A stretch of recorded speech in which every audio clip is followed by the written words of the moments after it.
Curso de Derecho Internacional publicó clase con fines educativos. Esta presentación fue diseñada a partir de un libro, material con fines educativos. Todo el reconocimiento y crédito a sus autores, Loretta Ortiz Ali, así como a su editorial, Oxford.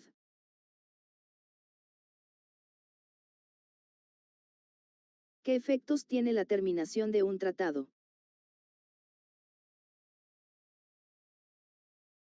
Exime a las partes de la obligación de seguir cumpliéndolo.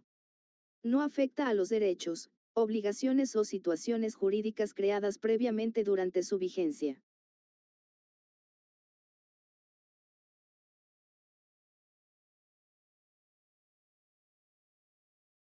Porque se puede terminar un tratado internacional por la voluntad de las partes. Por el principio Consensus ad idem. Si todos los estados parte acuerdan finalizarlo en cualquier momento, el tratado deja de surtir efectos jurídicos.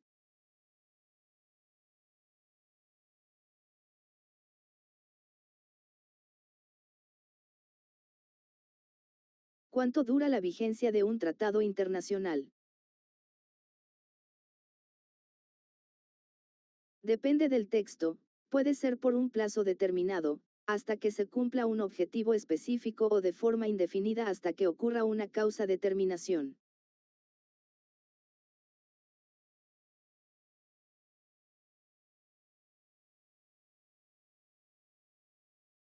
¿Qué sucede si en un tratado internacional solo se van retirando estados? El tratado sigue vigente entre los demás, a menos que el número de estados baje de un mínimo necesario para su entrada en vigor establecido en el propio texto.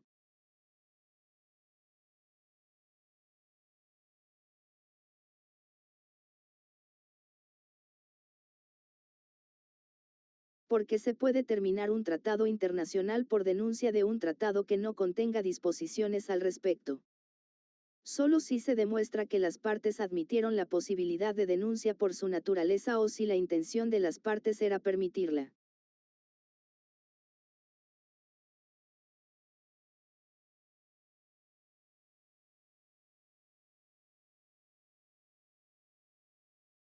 Como contempla Jiménez de Arechaga el derecho de denuncia en los tratados internacionales.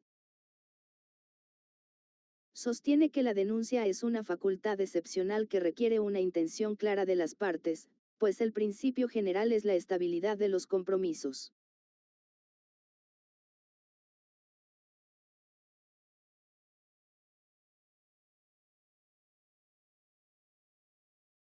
Como contempló la Corte de Derecho Internacional en 1963 el derecho de denuncia en los tratados internacionales.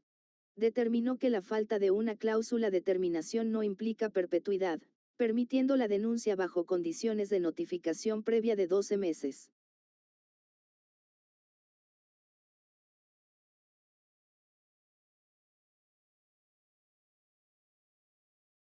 ¿Qué excepciones tiene el derecho de denuncia en los tratados internacionales?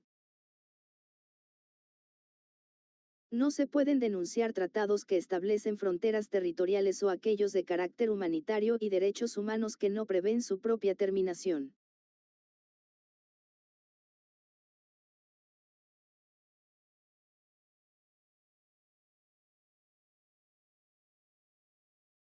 Porque se puede terminar un tratado internacional por la celebración de un tratado posterior. Ocurre cuando todas las partes celebran un nuevo tratado sobre la misma materia y las disposiciones son incompatibles o se deduce que el segundo sustituye al primero.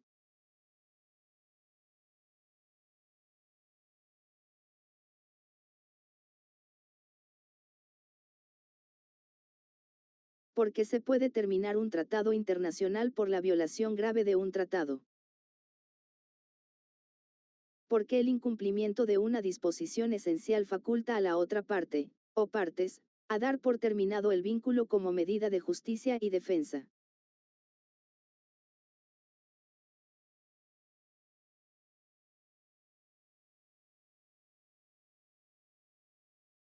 ¿Qué dice el artículo 60 de la Convención de Viena? establece que una violación grave autoriza a las otras partes a suspender o terminar el tratado, ya sea de forma total o parcial.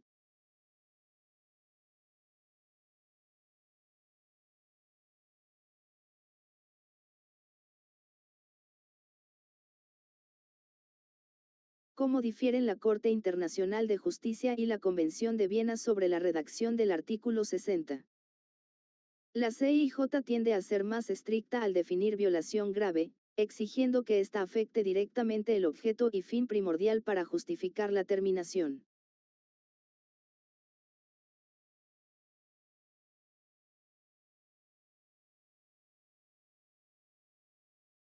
Porque se puede terminar un tratado internacional por el cambio fundamental de circunstancias. Se basa en que las condiciones existentes al firmar eran la base del consentimiento. Si éstas cambian radicalmente, el cumplimiento se vuelve excesivamente oneroso o imposible.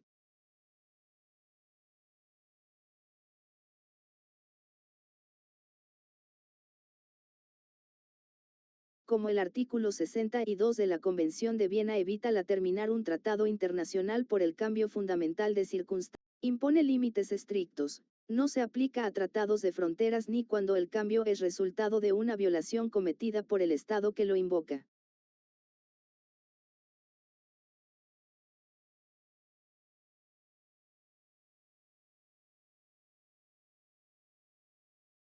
¿En qué consiste la cláusula rebus sic stantibus en los tratados internacionales?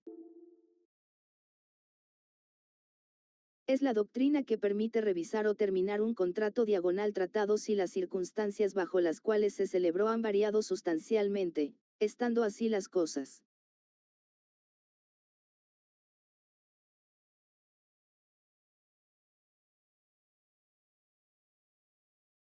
¿Cómo se aplica la cláusula rebus sic stantibus en los tratados internacionales según Antonio Gómez Robledo?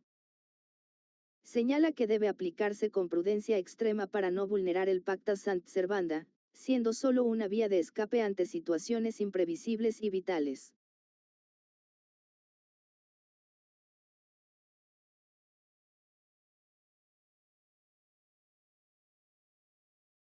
¿Cuál es la diferencia entre el artículo 53 de nulidad por ius cogens y el 64 terminación por ius cogens? El 53 trata sobre tratados nulos desde su origen por oponerse a normas imperativas, el 64 termina un tratado válido porque surge una nueva norma de ius cogens.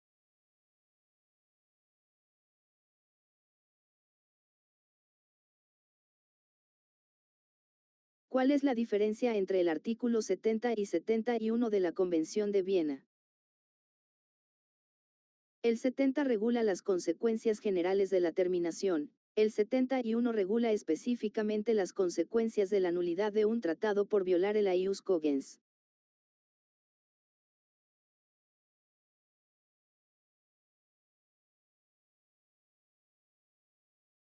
¿Cómo afecta la terminación de las relaciones diplomáticas y consulares a un tratado internacional?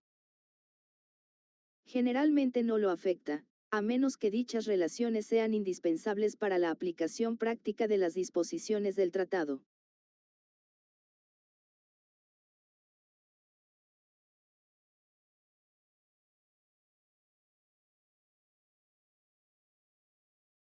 ¿Qué es la suspensión en los tratados internacionales? Es el cese temporal de los efectos de un tratado. Las partes quedan eximidas de cumplirlo durante un periodo, pero el tratado sigue existiendo jurídicamente.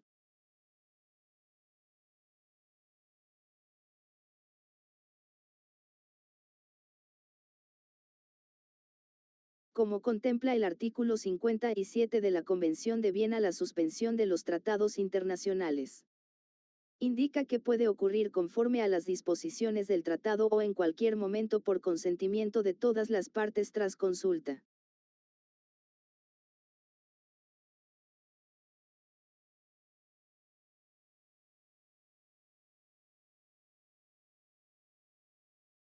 ¿Cómo pueden suspender un tratado internacional multilateral uno o varios estados sin afectar a los demás? Mediante un acuerdo previo, siempre que la suspensión no afecte los derechos de terceros ni sea incompatible con el objeto y fin del tratado original.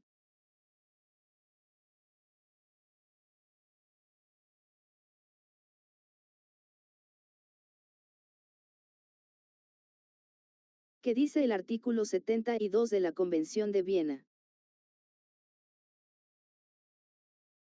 Establece que la suspensión exime a las partes de cumplir el tratado en sus relaciones mutuas, pero las obliga a no dificultar su futura reanudación.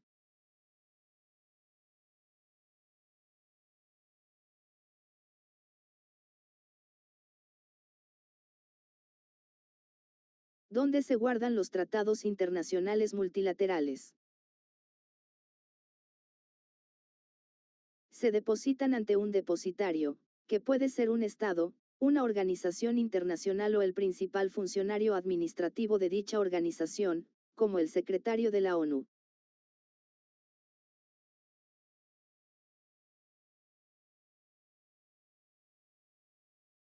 Como el artículo 76 de la Convención de Viena establece dónde se guardan los tratados internacionales multilaterales. Designa que el Estado u organización depositaria tiene un carácter internacional y debe actuar de manera imparcial en el ejercicio de sus funciones de custodia.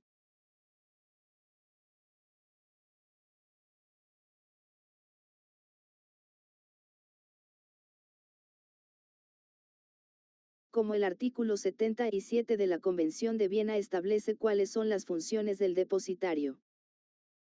Incluyen custodiar el texto original, extender copias certificadas, recibir firmas, notificaciones y registrar el tratado ante la Secretaría de las Naciones Unidas.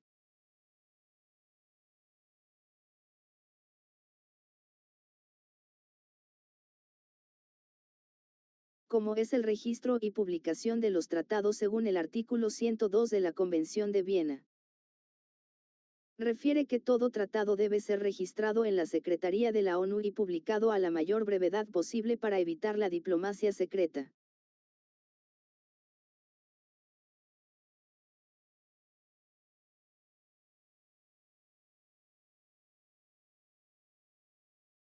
¿Cómo se clasifican los sistemas de recepción o integración de los tratados internacionales?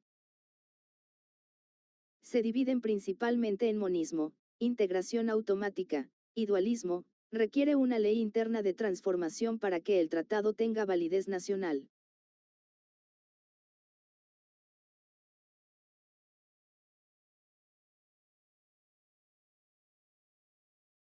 ¿Qué se requiere para la recepción especial de los tratados internacionales?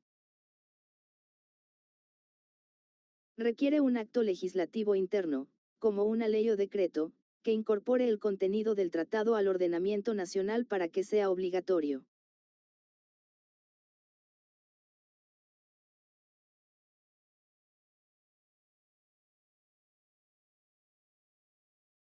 ¿Qué se requiere para la recepción automática de los tratados internacionales? Basta con la ratificación y publicación oficial del tratado por parte del Estado, integrándose directamente al derecho interno sin necesidad de una ley adicional.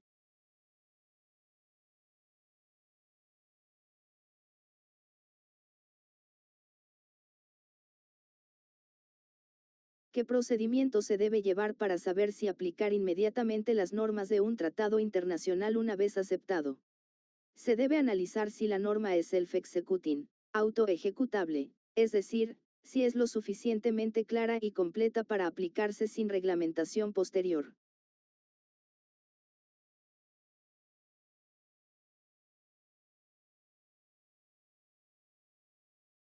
Cuando la estipulación de un tratado internacional se considera como ejecutable por sí misma. Cuando su redacción no requiere medidas legislativas complementarias y crea derechos u obligaciones directos para los ciudadanos que los tribunales pueden aplicar.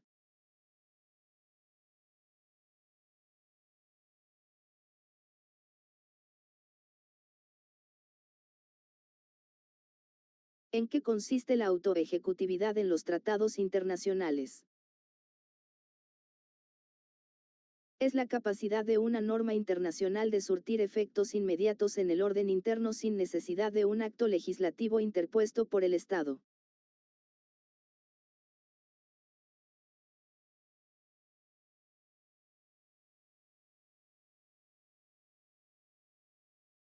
Como es una norma autoejecutable según Marsal. El juez Marsal, EU, definió que es aquella que opera por sí misma, sin necesidad de que el legislador actúe para convertirla en regla judicial.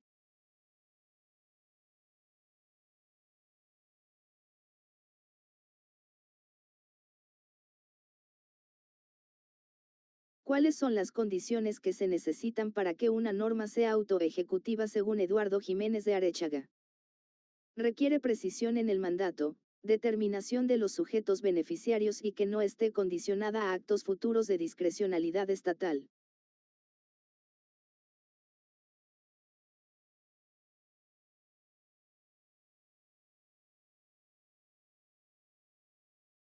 ¿Qué papel desempeñan los estados en la ejecución de una norma autoejecutiva?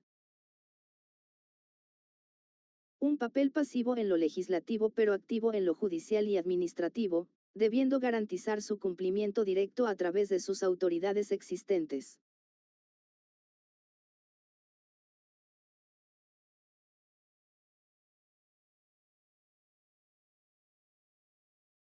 Como contempla Eduardo Jiménez de Arechaga los tratados internacionales autoejecutables.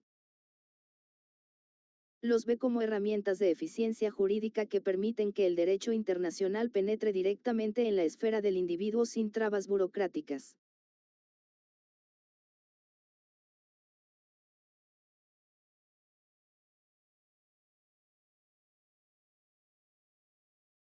¿Qué son las normas no autoejecutables en los tratados internacionales? Son disposiciones que requieren leyes internas de desarrollo o reglamentación antes de poder ser invocadas o aplicadas por los particulares ante jueces nacionales.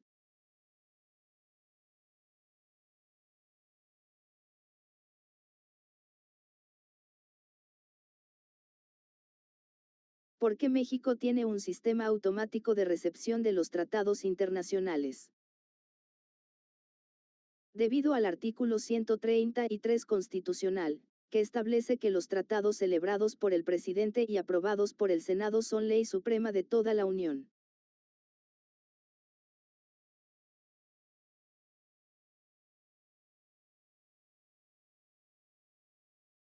¿Cómo se origina la responsabilidad internacional en México? Surge cuando el Estado mexicano incumple una obligación convencional, ya sea por acción u omisión de cualquiera de sus órganos, ejecutivo, legislativo o judicial.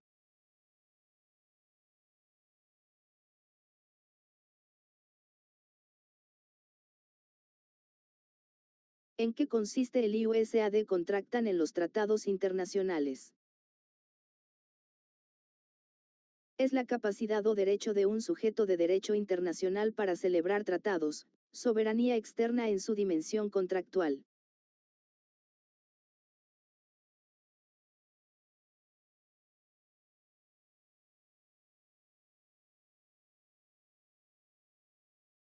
Como la facultad para celebrar tratados puede ser restringida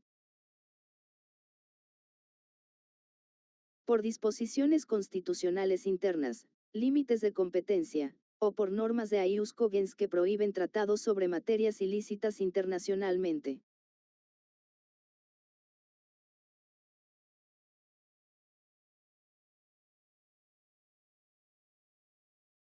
Como contemplan los estados la IUSAD Contractum según Antonio Remiro Brotons. Como un atributo esencial de la estatalidad, donde el ejercicio de esta facultad manifiesta la libertad y autonomía del Estado en la comunidad global.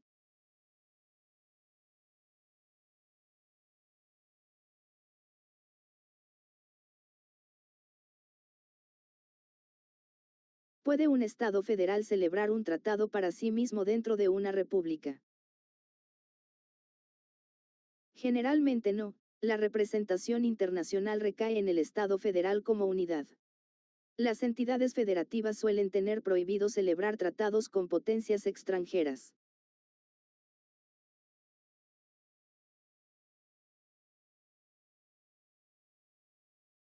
Como contemplaba la celebración de tratados internacionales con estados federales. Elisur Arteaga Nava sostiene que en México solo la federación tiene personalidad internacional, siendo los estados miembros entes con autonomía interna pero sin ius ad contractum externo.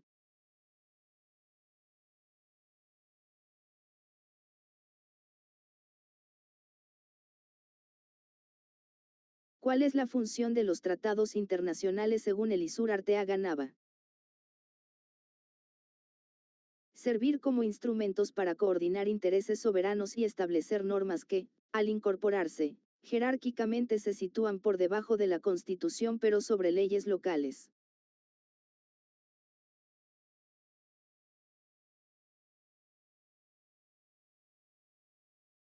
Porque se dice que la facultad para celebrar tratados solo debería corresponderle al presidente de la República. Por la necesidad de unidad en la conducción de la política exterior, evitando que diversas voces comprometan la responsabilidad internacional del Estado de forma desarticulada.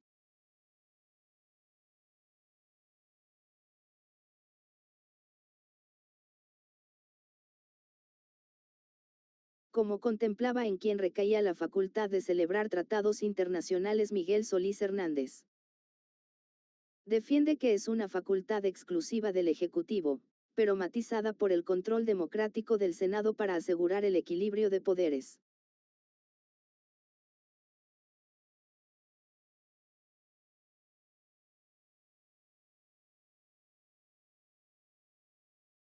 Que tienen de especial los artículos 15 y 18 de la Constitución según Fernando A. Vázquez Pando.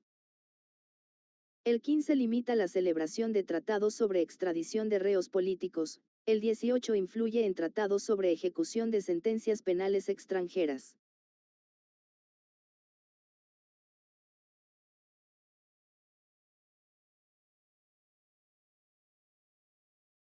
Porque los tratados una vez incorporados son como leyes federales o nacionales. Porque adquieren obligatoriedad plena en el territorio, permitiendo que las autoridades nacionales los apliquen como normas propias para resolver controversias internas.